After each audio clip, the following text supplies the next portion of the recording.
Hello there, ladies and gentlemen, and welcome to another episode of CookieCast. Today on CookieCast, it's all about the beers. Get the beers in. Come on, get them in quick. Starting. Come on. That's right, it's the Pursuit of Hoppiness. We're talking beer. And boy, have we got some beers for you. Special beers.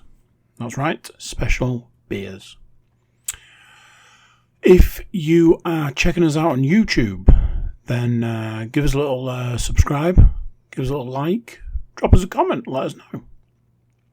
If you're just listening along, nothing wrong with that. But you can also subscribe wherever you get your podcasts. So, that's all that out of the way. All that's left to do is drink. So here we go. This is CookieCast, the Pursuit of Hoppiness.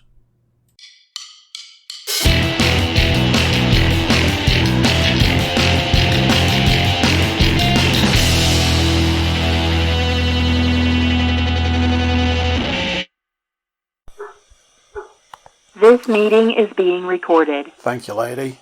Go, Matt. Right, good evening, or hello, or whatever time of day it is to you, kind of thing. Welcome to the monthly beer podcast, The Pursuit of Hoppiness. We've got a very special, we've got a special podcast this month, but before we crack on with that, I shall introduce our contributors, as it were. Mr. Stuart Woodmansey. Hello. Mr. Paul Williams. Good evening. And Mr. Andrew Cook. Hello. Excellent. So we've got we'll give them a shout out, and then we'll continue to shout out some more. We were kindly gifted some beers from Richard Walker from Great Newsom Brewery. So we're going to do some kind of we've the three of us that drink alcohol drinks have tasted them and are going to offer our opinions on them. We are currently drinking some of them at the moment. I am getting the New Zealand version.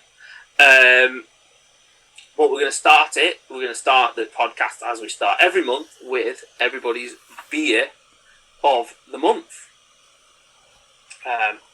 Anybody want to take the lead with the beer of the month? It's a fine man. I think, if my thing's remembered, which it hasn't, give me 1 second.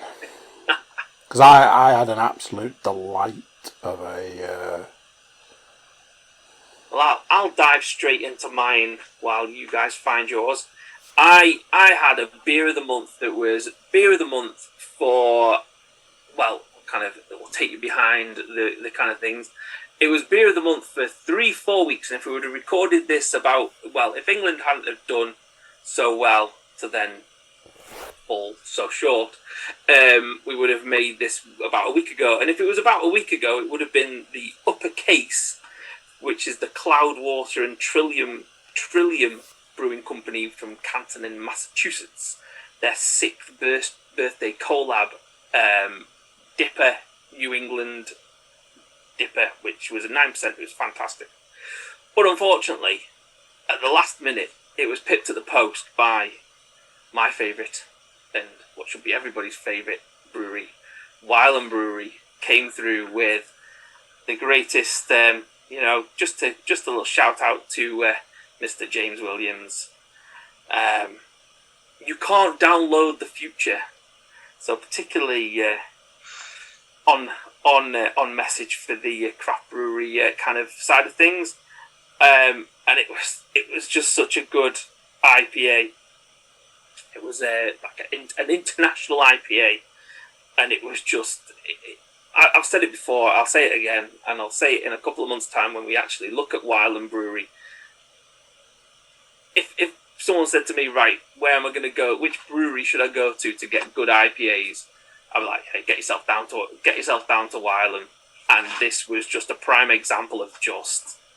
It had everything that you want from an IPA. It had the juicy kind of side from the hops, but also then that kind of slight like little burn from the hops at the end of the drink, and it was just one of those ones where it was poured, and normally it's kind of like it takes about half an hour, 45 minutes to finish a drink. This one was done in 20 minutes, and I was kind of disappointed that I didn't have it to drink again. And trust me, I've looked through the stash. I don't have two, which is it's my own fault because you don't have to. I only drink things once. No, of course you don't have to. It'd have been in the same order for the date, surely you'd have bought them at the same time. Yeah, it would have been like it would have been the beer of the month, the last month, and then this month. So yeah, it was a really good kind of IPA, but like I said, it shouldn't be so complacent because it's just pretty much standard for Wylam that you're like, right, here you go, here's a Wylam IPA. Is it going to taste bad? Probably not. So what you're saying, Matt, is that you're going to have to replace your beer of the month with your Wylam IPA of the month. Pretty much. If I drink a Wylam IPA, probably going to be beer of the month. So step up your game, everybody else. If for the regular listeners, if you felt it was somewhat predictable that Matt may pick a Wylam beer as his beer of the month, you may also feel it's somewhat predictable that I'm about to pick a North beer as my beer of the month. What? I know it's incredibly difficult to believe, but it is true. As I was lucky enough to get to visit Springwell once again with our friends and neighbours Mark and Katie, I took it upon myself to bring some home. Why not? And I had a little look. I was like, mate, don't recognise that can. Don't recognise that can. It says it's a double dry hop IPA. Yeah, I'm sure that'll be cool. Right? Yeah, I'll have one of them. Didn't really think anything of it. Wasn't expecting it to be anything like amazing. Holy shit, was I wrong? It doesn't have a fantastic name. It doesn't really have any name other than it's North by Beer Gods Double Dry Hop IPA. It's a collaboration that they brewed with Beer Gods. They didn't give it, they don't have to give it a name about like dancing polar bears or anything else like weird sports cars. Nothing. They've just literally called it what it is, and it was just excellent. Like, Transmission is my standard IPA from there, and that is my go-to beer. But Jesus, if they brewed this year round, it would be giving it a run for its money. And it had everything that you might, or everything that I would want in a beer. So for the YouTubes, I will put hold up a little picture there, so you might be able to see it. It's hazy, it's dank, it wasn't chewy, which I know some of the ones that have the thicker mouthfeel can feel like that sometimes, but had that kind of tropical finish to it as well. But then just the bitterness on the back end just brought it right round, and I'm pretty sure that Matt and Paul at least have this in their collective stashes now. So you can look forward to hearing this again when they get round to it for their beer of the month. Because if you dislike this beer, I will be shocked. Put it that way. So yeah, so that was my beer of the month, the North by Beer Gods Double Dry Hopped IPA. I believe it's probably still available at the moment because it is a fairly new one. So if you're listening to this close to release date, get yourself on the website and get some, because they are excellent. I'm not paid by them either, just so you know. I'm definitely not. If I was paid by them, then I would be considerably drunk most of the time, shall we say. Do you want to go, Andy? My beer of the month was this guy. Is that a Mikkeller? I was going to say McKay, yeah.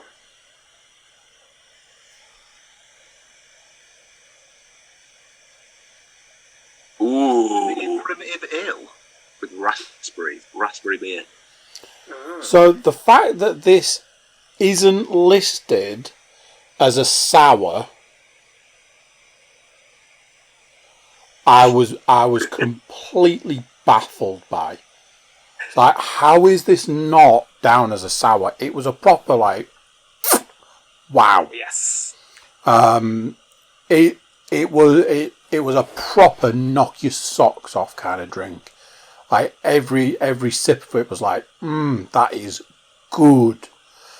Like I say, really surprised it wasn't listed as a sour, because it was, as far as the sours I've had, it should have been, but just an absolute delight of a drink. Excellent. It looks tasty. It does look grand there. It's gone on. It's made the list of in the rotation. Yes, if I'm ordering, that's going on the list. I like the fact that even though it wasn't listed as a sour, you still managed to sneak it into a sour glass, which made it even better. Indeed. Or a goes glass, I suppose it was more.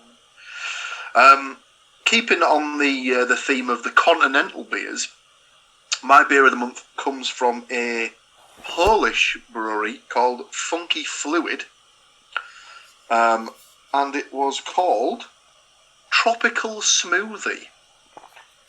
It was a pineapple, mango, and peach fruit beer, and I'll just show you the picture, because I think the picture.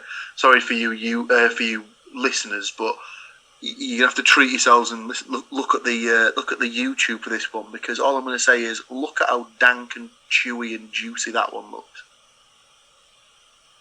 See, that does look just like fruit juice. That looks like a kind of orange head. It's the sort of one that if James Williams was to get a picture of it, he would probably get in his car, drive around, and just smack me around the face for drinking juice. Basically, I think he's the anomaly, isn't he? He probably gets mentioned at least once a time. So I've been meaning to bring this up all evening. The fact that the exception to the rule, James Williams, there's another one for you, gets at least 9 or 10 mentions a podcast, has never shown his face in these doors. If you're playing Pursuit of Hoppiness, you can all look forward to the month where James finally does join us, and we cover the Foster's Brewery. So yeah, that'd be the month that I die. So I will die the previous month, and what do Foster's offer in the non-alcoholic lagers? Let's cracked open the Desperados. Excellent. They all look great. I went to Waitrose. I took a venture into the posh area near to us, and went into the Waitrose the other day looking for the Big Drop mixed box that was meant to be sold in Waitrose. It was not in Waitrose, which made me very disappointed. But I'll definitely be looking to get that McKellar low alcohol ones, and also those other ones. We introduced this the last couple of times as well. The shop beer of the month. I don't know if anybody's got a contribution for the shop beer of the month. I have one that I particularly enjoyed, and it was the Buxton Lupulus X, the Citra IPA, that was in Tesco. It's just really good drinking.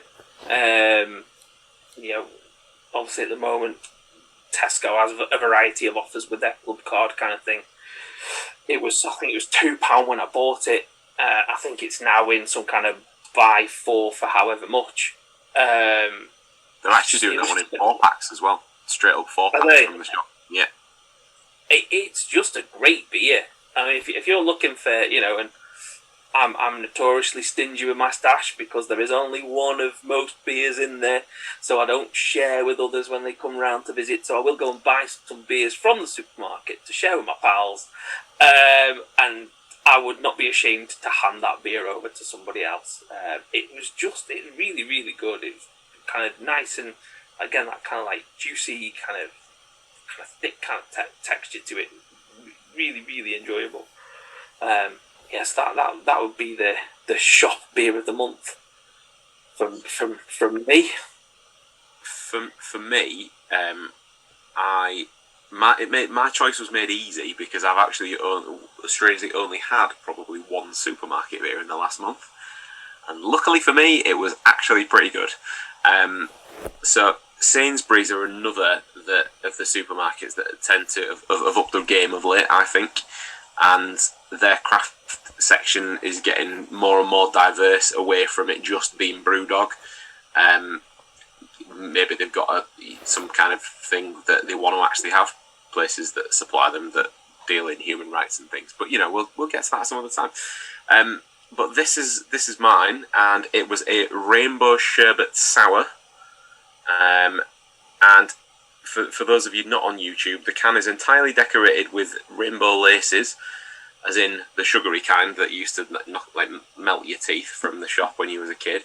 And shock horror, tasted just like rainbow laces, but in a sour beer. If you'd have walked into Sainsbury's probably even 6 months ago and tried to get anything other than Bud, Carlin, whatever, I reckon you'd have probably been struggling. Whereas if you walk in there now, they seemingly have a range of lots of different craft breweries, not just necessarily from England either, from up and down the UK and also from further afield. Pretty sure I've seen some of the McKellar ones in there, not the one that Andy had, but there was definitely some McKellars in. I'm sure I've seen Lervig in there as well. Yeah, they've definitely kind of. I wouldn't say followed Tesco's lead, because they seem to have gone in a slightly different direction with the continental element. Whereas Tesco's are predominantly still UK-based craft ones that I see in there. If anybody from the beer buying section of Asda is listening, sort your shit out. Everybody else don't even get me started. I was going to say Sainsbury's is another one that is a really good choice for the non-alcoholics. You can get a really good selection from them in the non-alcoholic range. I am absolutely with you. I think I raised it previously. Asda, they're just basically like, yeah, we don't play like that. We're not doing that rubbish. But yeah, they're really lagging behind everyone else. The thing that stung me with Asda was that Magic Rock, who are another one of the ones that are in danger of almost getting slightly too big for their boots at this stage, but had a deal whereby one particular beer was going into Asda, and I was like, oh, right, this is it. Asda are starting to kind of take the mantle again, because at one point Asda were the only place, supermarket-wise, you could get a craft beer. I'm yet to find that beer that they advertise as being an Asda exclusive in any of the Asdas that are local to me, and there are 3 large Asdas within 10 minutes of my house. For it not to be in any of them, and for us to be less than sort of 90 minutes drive from the brewery, seems a little odd to me. So yeah, just sort your shit out, Asda.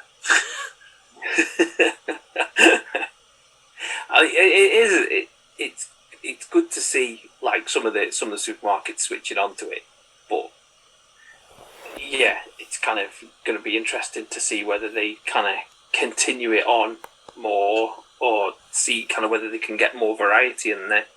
But still, try and buy from your local beer shop. Absolutely. Right then, so yeah, some excellent beers there. So get out and try those ones. I'm definitely going to try and get hold of that. The rainbow lace kind of thing, because that's a top quality sweet, and I definitely want a beer that tastes like that kind of thing. All right, so like we said, we're doing a bit of a live tasting, this kind of thing. So kindly gifted to us by Mr. Richard Walker. We've got some beers from Great Newsom Brewery. So we've tried kind of, between us, we've had three of them. Stu's added to his collection because he finished them off already. And we kind of like, we're going to have a look at them. Basically, I went round. Me and Rich go way back, and Rich and his friend Jason, during the pandemic and lockdown, adopted Great Newsom as their brewery of choice, and we were lucky enough to say we got to go around for a bit of a barbecue, and Rich was like, right, try these, see what you think. And obviously, he was aware by that point that we've been doing the podcast, so I was like, right, we'll take these away with you, see how you get on. And yeah, the selection that I had went fairly quickly. To which then they were all replaced and then distributed. But then for us to cover on the podcast, as Matt said. But I'm guessing that probably before then that I don't know if as far north as you are, Matt, if you'd even heard of Great Newsom at that point. No, not at all. No, I'd never heard of them. I think it's the kind of interesting thing that it's kind of what we talk about and kind of what we kind of probably want to kind of move it in the direction of, is that kind of looking at these kind of smaller breweries that are popping up and kind of doing something different or doing something interesting, and kind of getting the idea of where the background is, because you can talk about and we will talk about Magic Rock and Cloudwater, and we've already talked about Tiny Rebel. We'll talk about Wylam as well in the future. These kind of like behemoths, megaliths of the kind of craft beer. But I think kind of sometimes what you find is the smaller breweries are doing the more interesting kind of things. Kind of thing. So Great Newsom Brewery. I've done a little bit of research on them. So it's a brewery set up on a farm in about 2007. I kind of think, and going kind of from some of the breweries up here, a lot of kind of farms have kind of started to kind of diversify their business, as it were. I know there's a brewery up here that's on a farm, and they kind of did it because foot and mouth had hit them particularly badly, and they wanted to make sure that there was something that wasn't reliant on livestock. But the kind of interesting thing that I found, like when looking at Newsom, was the fact that they use their own homegrown barley for the malts, that's a sustainable business model. Unfortunately, being this far north, you probably can't grow your own hops, which would make you completely sustainable. But if you're growing your own malting barley, then obviously you can probably find somewhere that does hops, do a little swap-a-rooney, and kind of keep your brewery kind of self-sustained that way. I just think it's really interesting, kind of the way people go about kind of setting up their breweries and stuff like that. I think it's quite interesting to kind of see where they come from. Stu, what you got? I think by their own admission, Great Newsom aren't. They're never going to be at the forefront of craft beer, and whether Rich will kill me when he listens to this or not, I'm not sure. But I wouldn't have Rich down as a craft ale, craft beer drinker. He would be happy. To me, he would be happy with a good pint of bitter, or a good pint of like real ale. He's a real ale man. Absolutely, and there is nothing against that, because craft beer doesn't necessarily just have to be fizzy shit that tastes like sweets, shall we say, to quote probably James Williams again at this point. But it just has to be good beer that is made from their own recipe, essentially, their own bill of ingredients. And these guys don't try to go over the top with anything. They have a huge range of what they would class as core beers, and each one's slightly different. They're never going to try and wash you around the chops with a 12% beer. Everything that they do seems to be probably topped out at around 5.5% max,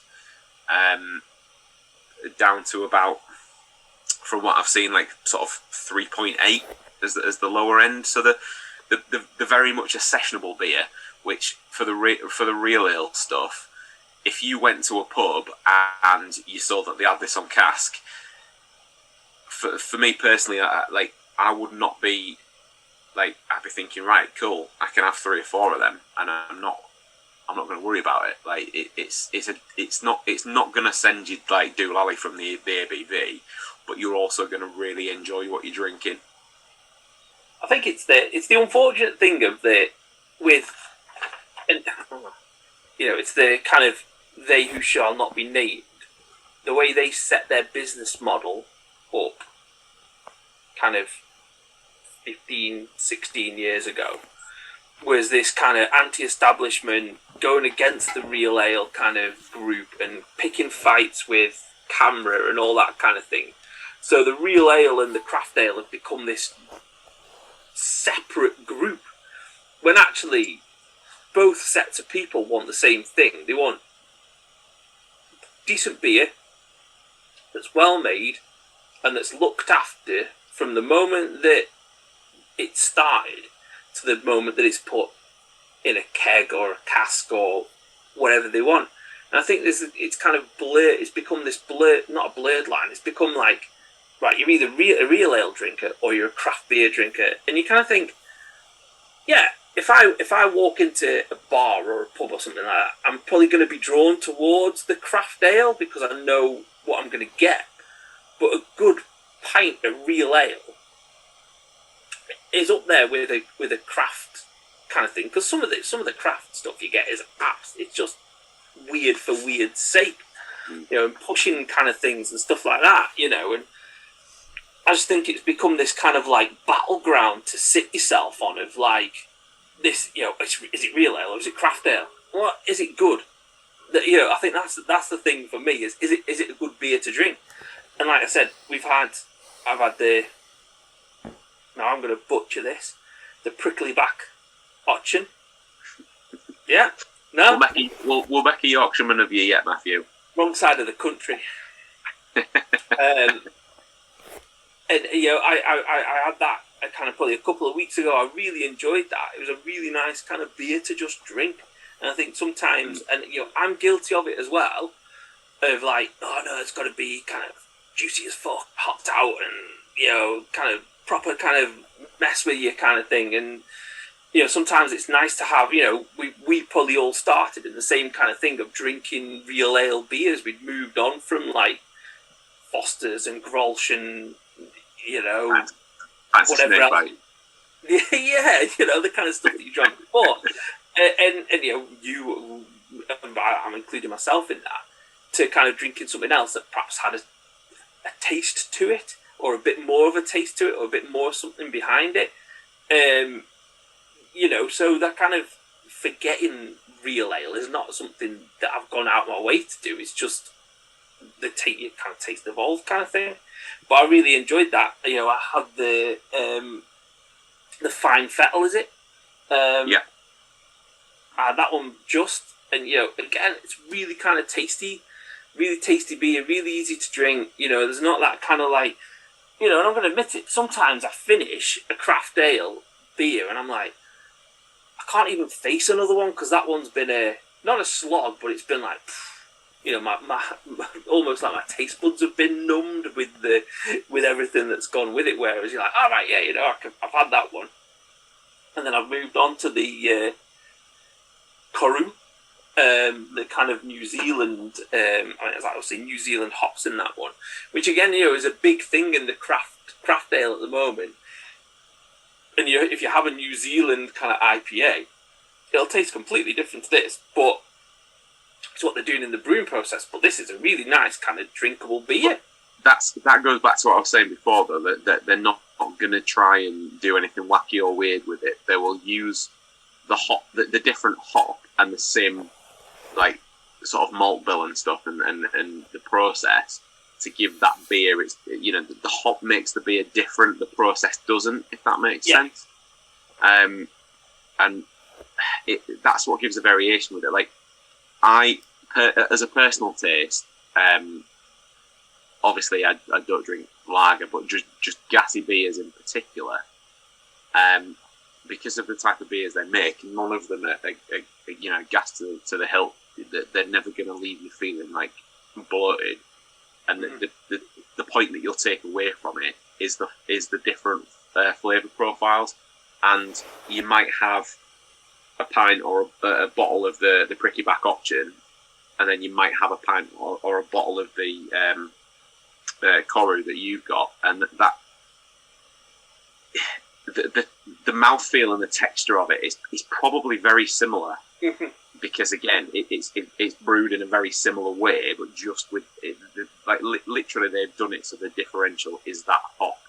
And I think that if you were ever looking for like a beer or a brewery to determine this hop tastes like this hop tastes like that, now I know the difference, it would be a great place to begin, because you could literally have those two bottles and then you'd be like, right, okay, cool, I now know what the New Zealand hops flavour profile is. Right, cool. Well, back option one, it's got Pilgrim, Northern Cascade hops. So you've got a bit more of that. That's a bit more of a development because there's more than one hop in that. But you can start to get a feel for the difference between them. And I think, like I say, just in many ways, the simplicity of their processes actually is a strong point for this brewery. Mm-hmm. Oh, definitely. When you see when you start to look at like the different beers that they produce, so they've got kind of, was it Frothingham Best? It's that kind of best. And that's looks good. So they've got it's the best. So the best is like it's their bitter, and it compared to what Matt had before, it is definitely more on the colour spectrum for the bitter. It's not got much head to it now. That's probably because it's so hot in this room. It's just decided to disappear. But when I poured it out, it had a decent life to it and all the rest of it. It's certainly no disservice to that just from that. It tells me in the tasting notes for this, it's raisin, fruit, and hazelnut. Now, I'm not getting the hazelnut off it, I'll be honest, but the raisin fruit certainly. But it's definitely a beer that's got a sweetness first and a bitterness second, which obviously, if being a pint of their best bitter, you would kind of definitely expect that to appear at the back end of it.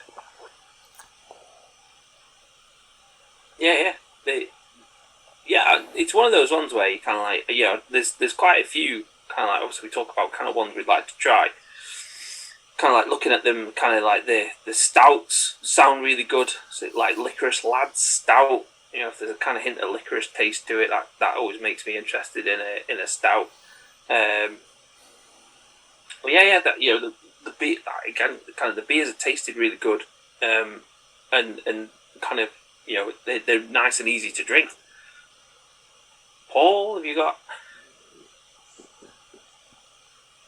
For me, the thing with them was that with certain cask like ale and stuff, it's like you said earlier. Sometimes you do come away from it, and like halfway through, you'll realise that they've sort of gone a little bit overboard on the bitter sort of side of it, and it does sort of taint the flavour. And I didn't get that with any of the three different ones I had. I had all the three that Matt mentioned there. The Koru, the prickly backed option or whatever it was called. Pricky back option. That's the one. And I can't remember the third one. It was that was the first one I tried. That one, I think. It was the one that Stu couldn't find, I think. Yeah, the Fine Fettle. That's the one, Fine Fettle. But yeah, all of them were like you say, nicely balanced and stuff. Like they weren't too hefty. They, if anything, they almost tasted if they'd been brewed a little bit lighter than like a traditional sort of cask ale would be. And they even seemed to look.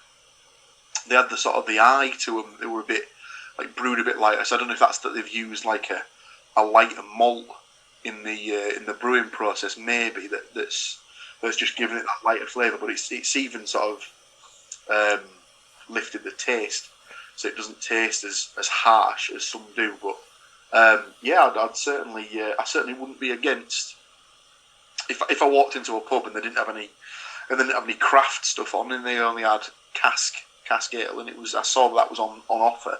I wouldn't be put off from buying it. Certainly not. I think it's quite clever. Go on, Matt. Sorry. I think it's quite clever what they're doing, because if they're mainly using their own malt, then that's kind of, I presume they're kind of working on the kind of roasting of the malt and all that kind of thing. So I'll just kind of quickly looking at all the beers that they do. So they've got Frothingham Best, Gem Stout, the one about the hedgehog, Holderness Dark, Licorice Lad Stout, Cold Snap, Bucks Blonde, Koru, and Sleck Dust. So that's their core range. All right, and that's kind of using pretty much the same ingredients, and they're coming up with 1, 2, 3, 4, 5, 6, 7 or 8 different beers and different styles of beer as well, which is really clever. And then you look at the kind of ones that come under the seasonal kind of one-off brew. They've got 1, 2, 3, 4, 5, 6, 7 ones from there. And they're all kind of, and like I said, I haven't drank all 14 beers, but I'm going to presume that there's going to be a different flavour profile to each one that you could tell the difference as well. And I think that's it's I was really going to say, sorry, Matt, that Koru that you guys have been drinking and that I have already drunk is one of the ones that they class as one of the seasonal beers, and again, I'll like that to me, on the fact that that's been my favourite one that I've had, instantly now will make me like, so on the listing that I have in front of me, it tells me that they brew that around March time. Fantastic. Got something in the diary already for next year, because that's definitely one that I'd look out for again, on that basis.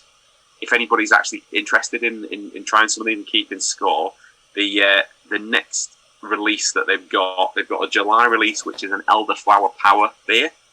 And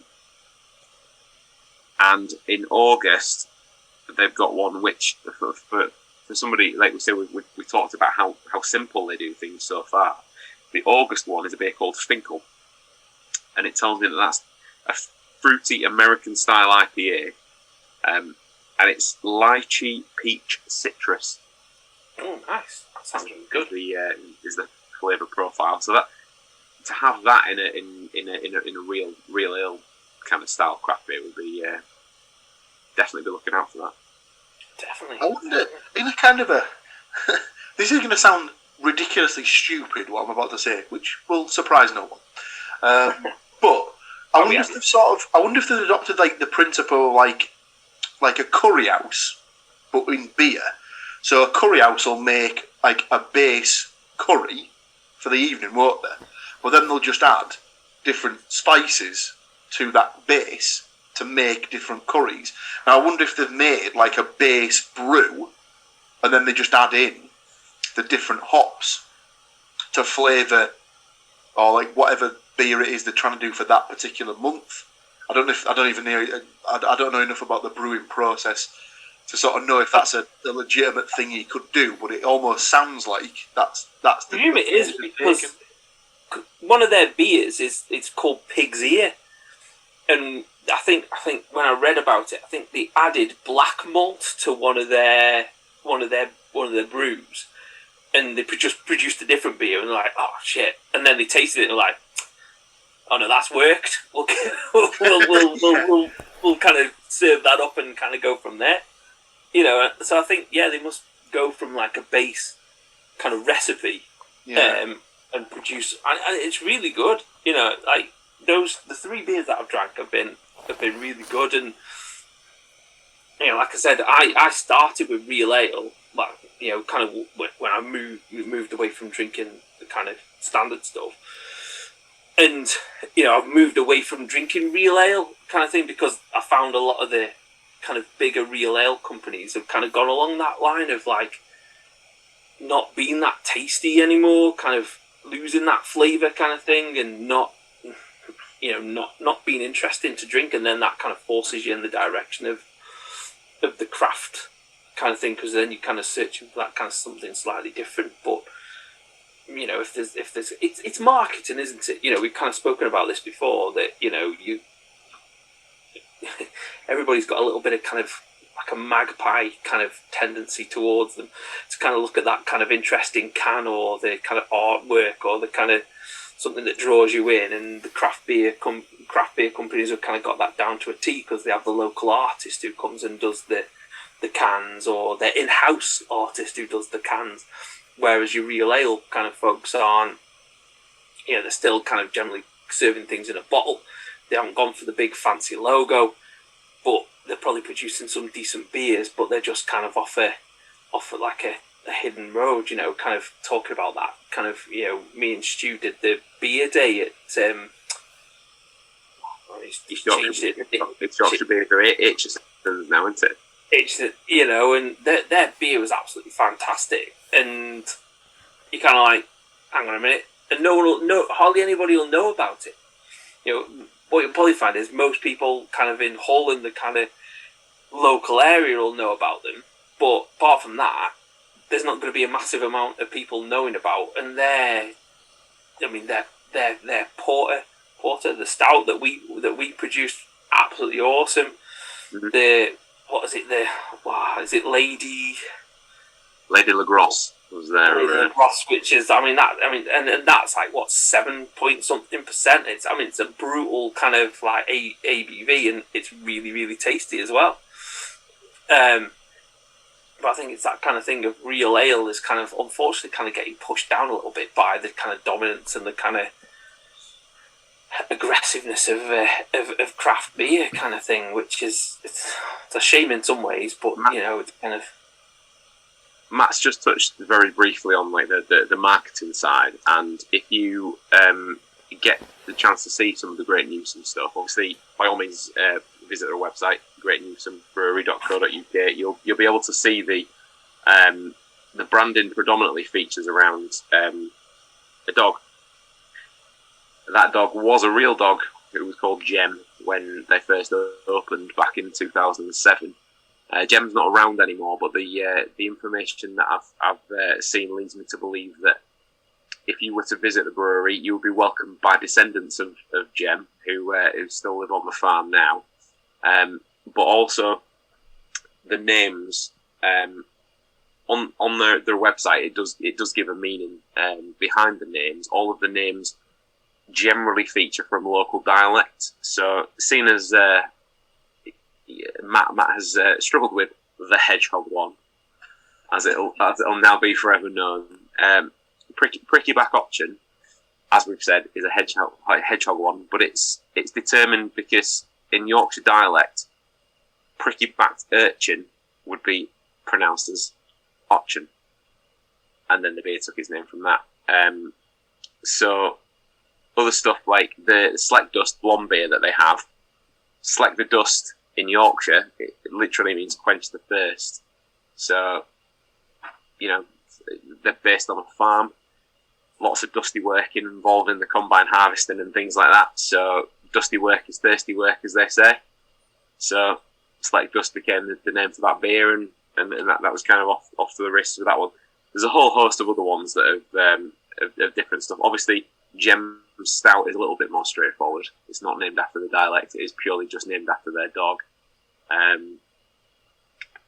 just pop back in while I was being slandered while I was off screen there. But I think Paul butchered it as well, and he's from Yorkshire, so. Oh, is he? He's honorary Yorkshire, isn't he? Isn't he part Teesside? Where were you born? I was born in Middlesbrough, but I've lived in York since I was about 18 months old. So when I was starting to talk and stuff, I've obviously I've only ever spoke Yorkshire, innit? I've only ever talked dead proper like. I mean, this one's the best one that I found was the sheep counting one. I mean, shall I even bother? Go on. Go for it. I'm not going to do the accent because that's just we'll get ourselves cancelled. Yantan and Tethera. I haven't got that on the list. I've not heard of that one. That's an English pale ale. That one sounds good. Obviously, I was drawn in by the Mayo Jean pale ale. It was kind of, I think that by the reading it was kind of produced before the Tour de France went through Yorkshire. I mean, if you missed that in Yorkshire, I don't know how you missed it, because fucking hell. It's everywhere. But obviously they kind of continued it on, and obviously being into the cycling myself, I'd be interested in that one. But yeah, I'll definitely kind of, from the 3 beers that I've had, I'll definitely try some more. As much as we've talked about they're a very small brewery, for such a small brewery, they have had some decent success in terms of awards as well, haven't they? So yeah, have you seen that a lot of the beers that we've mentioned already have been award-winning beers? So the Frothingham Best, the Licorice Lad Stout, the Gem Stout, Pricky Back Option, Select Dust, even the Cold Snap Lager, which obviously wasn't an award that I would have given, as it's a lager award. But all of those beers have won different categories, whether it's the World Beer Awards, whether it's been the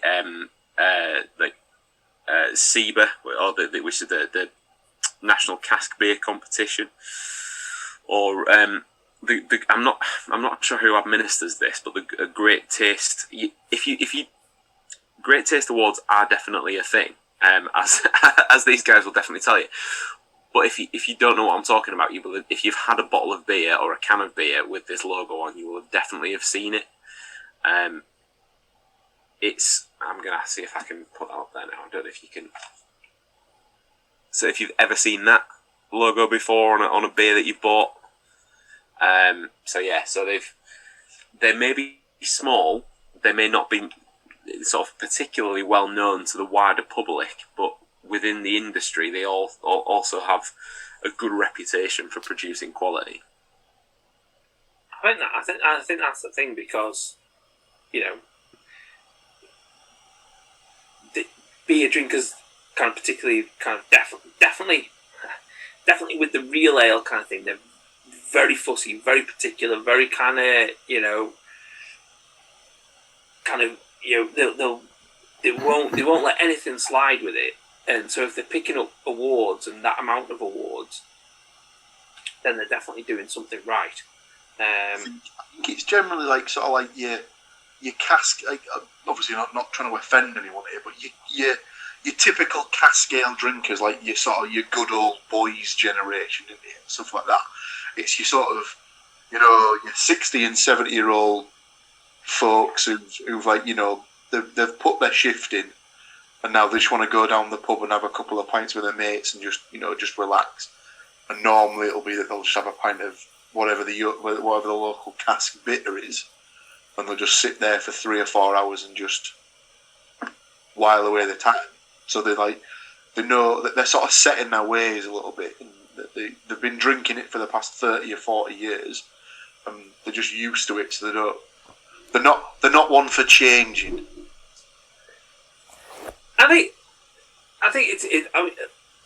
I think it's quite nice that it's gone back to that, because I was like speaking to my dad about it, and he's kind of like, oh yeah, when he first started going to pubs, it was the local breweries supplied the beer, and then kind of around the 80s it kind of switched to big breweries buying up all the small breweries. You could only get kind of a small selection of beers in the pub, and then obviously it's kind of come back around towards like the end of the 90s, beginning of the 2000s, to kind of back into this kind of like smaller can't say smaller breweries, but obviously what's happening is it's kind of developing into something bigger, which is quite nice. But then obviously we're starting to see the bigger breweries starting to buy the micro breweries again, kind of thing. And if they're allowed to do their own thing, but I think nowadays because maybe there's just more people about, that it is more sustainable as a smaller business, and they obviously set things up themselves. Like most breweries now have a tap room, or have a tap room with somebody else. But yeah, after the beers are, like I said, the beers are really enjoyable. I'll definitely, I'll probably be hitting Stuart to kind of get me some as we go along, because unfortunately, they haven't quite made it up to the northeast yet. But you know, I'll be like, if you see any, pick some up, kind of thing. If you do fancy a shit ton of them, they do home delivery. So there you go. Just buy yourself a hand pump and just get a boatload of 5-litre bag in box or a 20-litre bag. Just buy. The next step. Once we start the Pursuit of Hoppiness brewery, come when I get my mini brewery kind of thing to start with, and all beers named by James Williams, of course. We can't have what the fuck is this, and James is only allowed to name the beers that he likes. Dishwater dirt or something like that. You know? It's just effing fruit juice. That'd be excellent.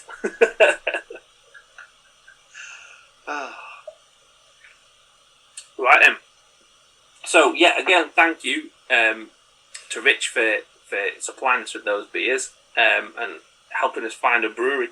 As we always say, with the podcast, with the YouTube, like, subscribe, all that kind of thing. Send in any recommendations, send in any questions. If you want to send us beer, we're never going to say no to free beer. You know, that would be magnificent. But what we will do now is move on to everybody's favourite beer-based quiz. Matthew's ABV is right. It's getting a bit desperate now. I've got to, in the interest of fairness, I've got to kind of make sure that the beers that are here I don't think have been drunk by everybody. There might be some in here that people have had, but I'm doing my best. Right, so the first one is orangutan.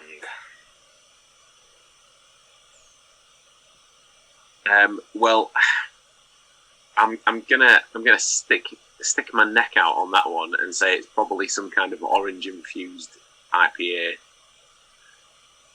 at about 4.5%.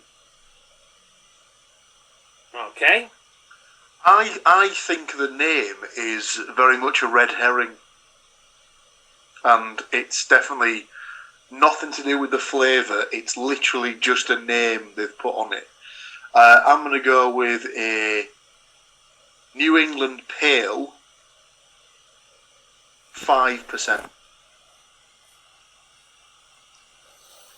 I'm with Stu on this one, but I think that the percentage is higher. I think it's more like a 6%.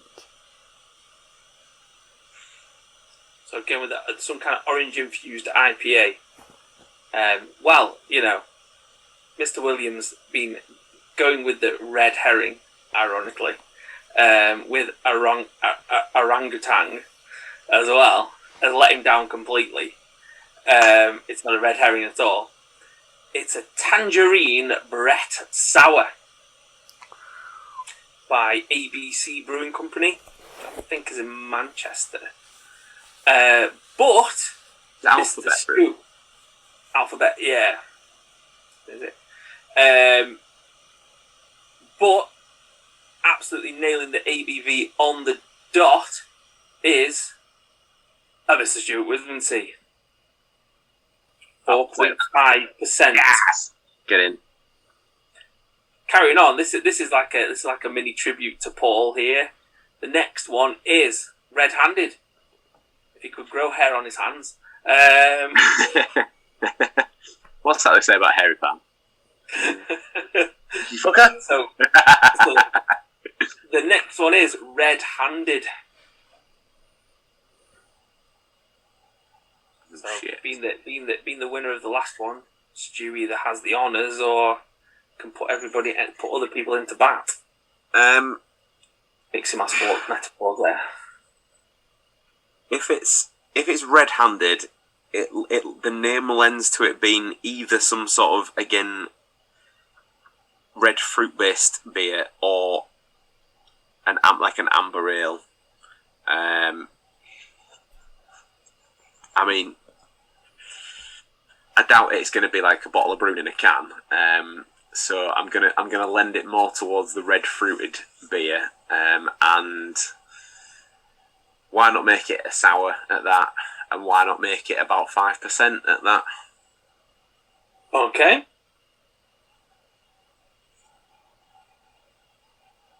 Andy or Paul, who wants to take up there?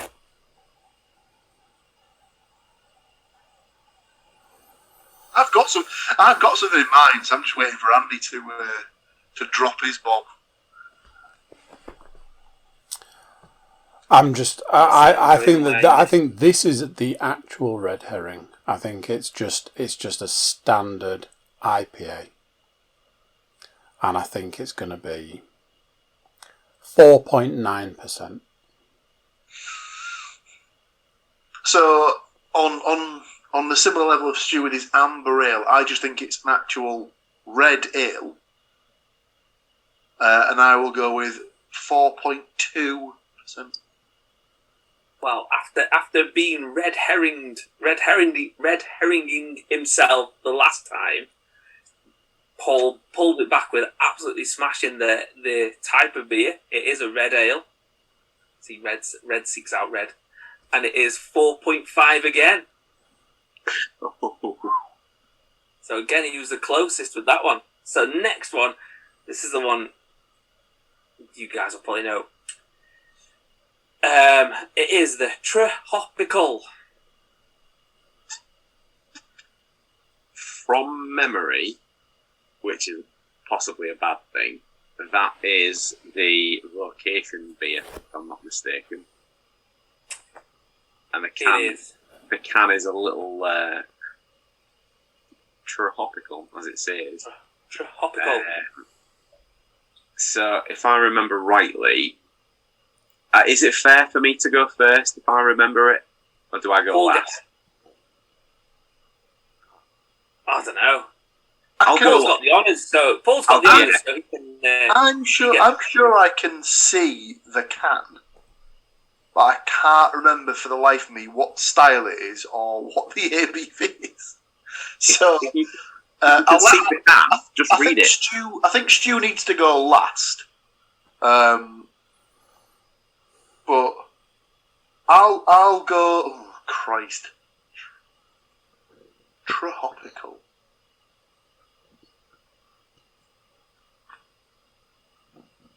Well, it's going to be a tropical IPA, mate.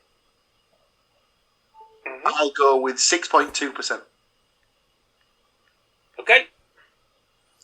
I mean, I can't see it being anything other than a tropical sort of fruity kind of jobby. I'll just go 6. Okay. Stu? From memory, I believe that they might have maybe slightly been misguided on the I think it's a pale, and I think from memory it's about 5.4 maybe. Right, what was yours, Paul? What was your ABV? Can you remember? I went tropical IPA 6.2. Right, yo. Right, and Andy, yours was. What was your Same ABV style was 6%. 6%. So I think. And what was yours, Stu? I said it was a pale at 5.4. 5.4. So, I mean, all of you went for a pale ale. It's a double dry hopped pale ale. And it's 5.7. So Andy and Paul kind of are about the same in distance there. Andy's Right, close. We'll give it to Andy. Give it to Andy, then we've all got it. That's my maths. It's getting late on. Right, not last one. Fourth one. Hop on. Andy's honours.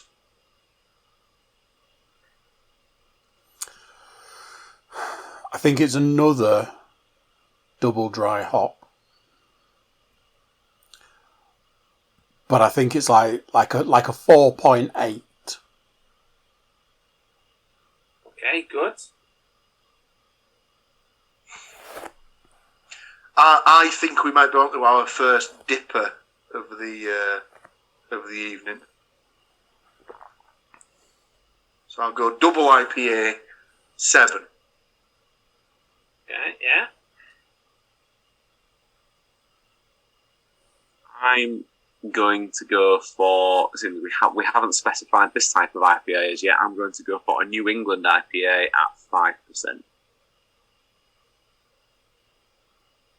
Right, it is. So it's from Allendale Brewing Company, so that's not far from here. And it's a gluten-free IPA. How that's ended up in the fridge, I do not know. And it's 4.7. So I think, did Andy hit that one pretty much on the button there, I think? On 4.8.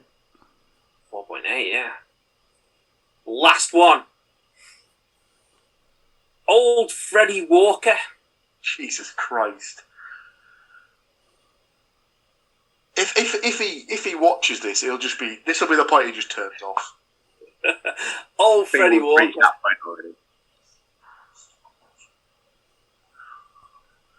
So Andy's choice. Got the honours. You can go first or you can go last. Or in the middle if you fancy.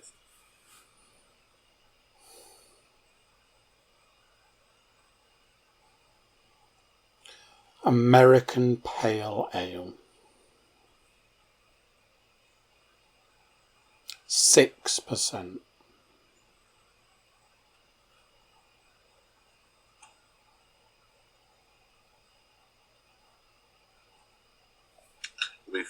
We've not had a what I would class as the standard big hitter as yet. So I'm going to go for a minimum of 8%, and why not say it's a dipper at that? Last few months, there's been a fair amount of sour IPAs sneaking into Mr. Moore's collection. So I'll go for the sour. I'll sneak in a sour IPA at 5.8%. Okay then. This one is from Moore Brewing Company in Bristol. He's made it himself. It's Moore without an E, so it's an inferior Moore.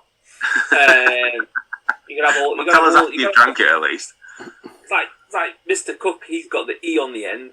You got to have the full letters if you want to be the full kind of shebang. It's like Matthews with one T. You're just an inferior Matthew. Yeah, he's got two though, hasn't he? So even if he is on this podcast, he'll have to shout out to Toots. We're with the two teeth brethren. It's kind of, we've got to stand up for the correct way of spelling Matthew. It is an old ale, whatever the fuck an old ale is. Is that like make an ale and then leave it to the side for a couple of bits? Leave it outdoors to absorb the yeast from the environment. I don't know. I presume it's probably like some old kind of recipe from God knows when. And it's 7.3%. So you're all kind of right to kind of go along the lines of we haven't had a big hitter, but it's it's not a thingy. That one's again. This month has been a random month of kind of like where I'm looking at them like these are weird beers. Where on earth did these come from? The old ale, the gluten free IPA is. I know where that one came from. That was when I was trying to buy Andy some some alcohol-free ones, and Drew at the local beer Copper's Delight, which is the local beer shop to me, was like, "Oh yeah, they're there, mate." No, he'd heard gluten-free, not alcohol-free, which kind of tells you kind of how much Drew gets high on his own supply. Kind of, as it were. So I picked up like 4 beers that he told me were alcohol that he'd heard. I'd heard alcohol free. I'd said alcohol free. He'd heard gluten free and sent me to the gluten free aisle. Now you're saying that, but was it a case of the fact that you'd already had some before you went in, and therefore he hadn't misheard and you just mispronounced? Well, I mean, I don't want to, as a callback to the Getting Over podcast. If you want to listen to other quality podcasts, get yourself over to there. I did not want to find myself in a Jimmy Uso situation, so no, I definitely have not been drinking. Oh man! But yeah, so I think so. Yeah, some of these have come from boxes that people have kindly bought for me. Some of these are just ones that I picked up on the kind of that seems quite fancy. I'll have that one. But yeah, the definitely the Moore Brewing Company. That one came in a box from probably Beer Metropolis, something like that, which is based in Derby, I think. But yeah, excellent work. Any other beerness, as it were? We're nearly 5 to 11. I would only say that by the next time that we record this, the three of the four of us will have been volunteers finally at Hop City, all being well. So that we will have probably an update as to our exploits from that day next time out. We shall see. And possible spoiler alerts for the next brewery that we're going to cover. I didn't say where we were going. I just said it was called Hop City. Do your own Googling.